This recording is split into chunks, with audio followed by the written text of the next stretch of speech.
Torej, trenutno smo v postopku pridobivanja tega statusa, seveda, če bo uspelo ali ne, odvisno veliko od seveda državnega zbora. Namreč do sedaj smo vse stopničke, ki so bile na poti, uspešno prehodili, dali tudi pojasnila, za katera smatram, da so bila ustrezna in da so jih tako tudi razumeli odločevalci.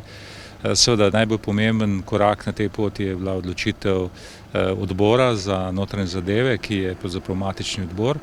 Seveda naslednja stopnja pa je, naslednji korak je pa odločitev državnega zbora, ki bo potem povedal, ali smo podali pravilno obrazložitev oziroma ali je smiselno, da je Krško mestna občina ali ne.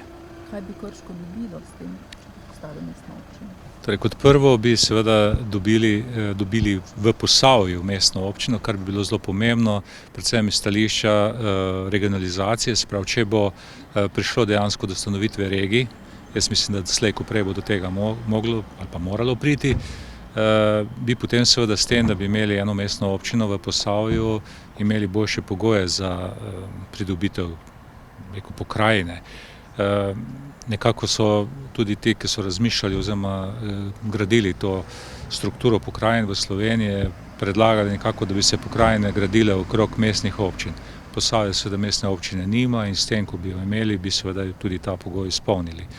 Drugo je seveda stvar manjšega kluba, se pravi, zdaj smo ena izmed 200 občin, če bi bili mestna občina, bili ena izmed 12 občin v Sloveniji, ki so se deklarirali kot mestne občine, po eni strani, po drugi strani je pa dejstvo tudi, da je veliko vsebin, ki jih mi imamo pri svojem delu, je že takih, ko jih upravljamo kot mestna občina.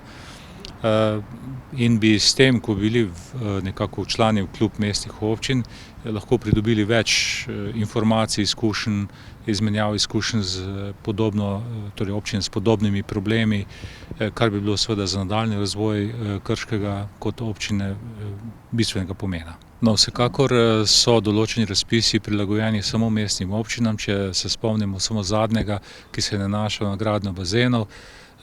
Se pravi, samo 3 mestne občine v Sloveniji so dobile ta denar, ki je bil pač namenjen samo mestnim občinam. Se pravi, gre za Gorico, Novo mesto in Slovenj Gradec. To je že neka zadeva, ki je pravzaprav smiselna in se v takem primeru bi se seveda tudi lahko prijavljali na take razpise. Je pa res, da smo mi v preteklosti pridobili veliko sredstev evropskih in državnih iz drugih virov in iz drugih razpisov, tako da to ni ključni problem, ki bi ga s tem želeli rešiti. Predvsem gre za to, za teh razlogov, ki sem že prej omenil.